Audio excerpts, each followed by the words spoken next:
ఇది ఒక కవి జీవితం అండి. బేసిక్ గా కవి గురించి నేను గతంలో పోయిటరీ రాశాను.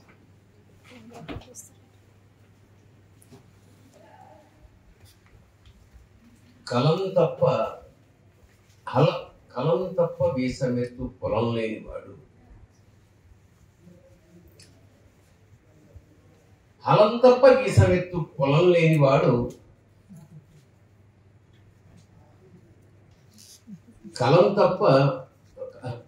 హలం తప్ప అంగుళం పొలం లేనివాడు, కలం తప్ప వీసమెత్తు బలం లేనివాడు, గుడ్డలు మాసినవాడు, గడ్డం మాసినవాడు, తలమాసిన వాడుగా సమాజం వెలివేసినవాడు.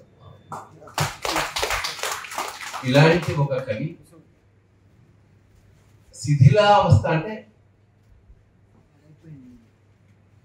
పతనావస్థలో ఉన్న సాహిత్యం మధ్యలో ఒక్కడే ఆశ అనే ఎండిపోయిన చెట్టుకి నీళ్లు పోసుకుంటూ తను ప్రమోట్ చేసుకుంటూ ఉంటాడు. ప్రతిరోజు సమాజంలో జరిగే వాటికి పేపర్ ద్వారా స్పందిస్తూ ఉంటాడు. అయితే నెత్తురు లేదా విషాదం, దీనిలో రగిలిపోతూ ఉంటాడు. భార్య, సంసారం కావడానికి కావాల్సిన దినుసులు, ఆర్థికమైన పరిస్థితులు లేవు. దీన్ని మానేసి వేరేదైనా పని చేసుకోవడానికి సింబాలిక్గా కళాన్ని దయచేస్తూ ఉంటుంది. మనసు ఏదో చిక్కబెట్టుకుని గుర్రని జైల్లో బంధించి ఏదో తాపత్రయపడతాడు. ఆ మనీ ప్లాంట్ నుంచి అక్కడక్కడ ఒక చిల్లర రాలుతుంది. నువ్వు సంపాదన నా కోపులో కూడా పనికిరావు అన్నట్టు వాళ్ళు సింబాలిక్గా పడేస్తుంది. వీళ్ళలో ఫిజికల్ కాంటాక్ట్ కూడా ఏమి ఉండదని చెప్పడానికి ఆ వేలాడుతున్న సొరకాయ పొరలు కట్ చేసి, అంటే they don't have sex also, అలా కూడా లేదు. బట్ పరిస్థితి తెలుస్తుంది వాడు. కానీ ఏమి ఇవ్వగలడు భార్యకి? తనకు అత్యంత ప్రాణప్రదమైన పాడీలతోటి నగలేం లేవాలి. పాదాలకి ఒక మువ్వలు కాగా కట్టేస్తాడు తెల్లారి లేచేటప్పటికి.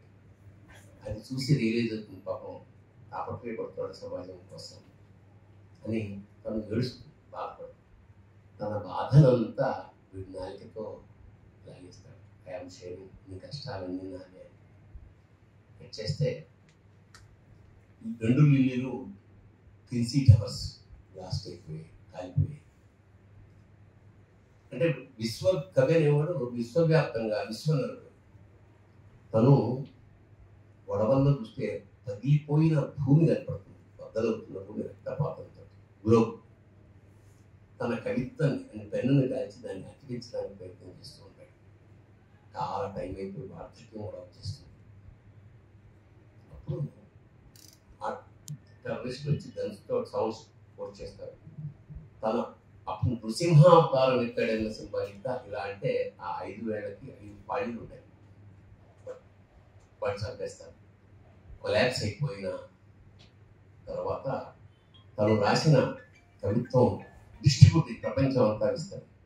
ఆ అమ్మాయి ఏరుకుంటూ వచ్చి చూసి పడిపోయిన భర్త తిప్పితే కొత్త స్వప్నాలు, కొత్త లోకాలు స్వప్నిస్తూ తెచ్చిపోయాడు అతను. ఆ అమ్మాయి కాళ్ళకు కట్టిన మెళ్ళ వేసుకుంది. ఈసారి తను ఆ కాగడాన్ని కొనసాగిస్తూ చేసింది.